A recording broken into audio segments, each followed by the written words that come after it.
Élodie Gentina, bonjour. Bonjour. Vous êtes professeure à IESEG School of Management et nous allons parler de la génération Z. Alors pour commencer, qui est cette génération Z ?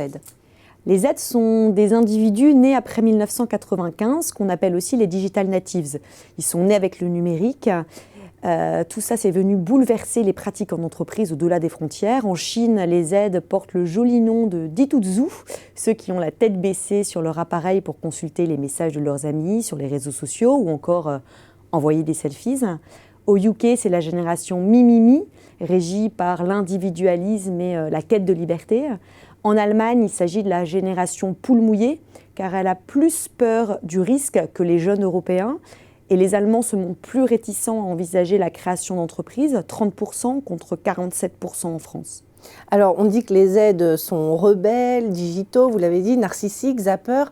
Est-ce que ce sont les mêmes caractéristiques qu'on retrouve partout dans le monde ? Est-ce que c'est une génération uniforme ?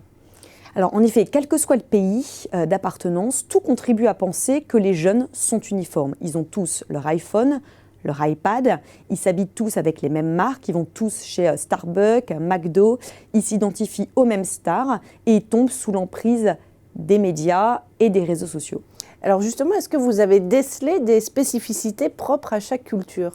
Oui, par exemple, les jeunes Américains fréquentent les malls, ils vont seuls car ils sont davantage mobiles et autonomes financièrement. La plupart des jeunes Américains ont un petit job avant 18 ans et ils ont leur permis de conduire à 16 ans.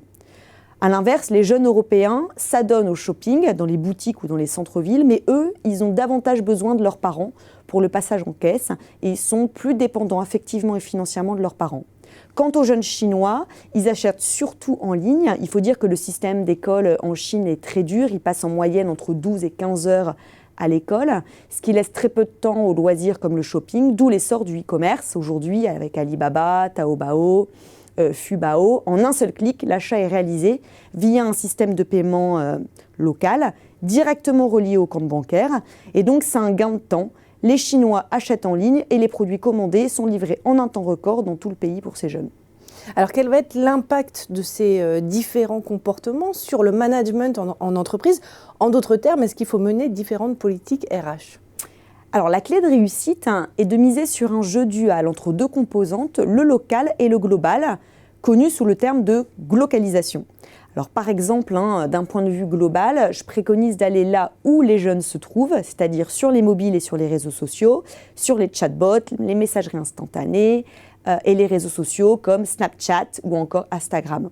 Les vidéos sont aussi des techniques de recrutement qui fonctionnent très bien chez les Z, quel que soit le pays d'appartenance.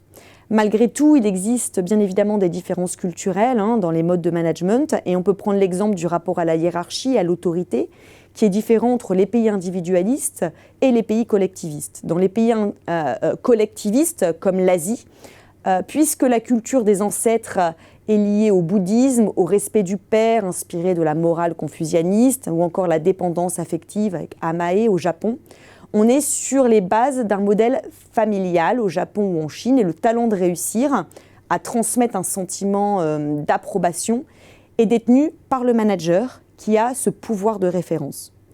En Europe, on est plutôt sur une culture individualiste et les jeunes vont remettre en cause constamment l'autorité des anciens comme des valeurs sûres. Ils sont face à une crise de la crédibilité des porteurs de l'autorité. Et l'autorité repose plutôt sur la compétence et sur la proximité. Donc le manager doit plutôt exercer un pouvoir d'expertise et de connexion chez les jeunes Européens. Merci Élodie Gentina pour cette analyse. Merci Monia.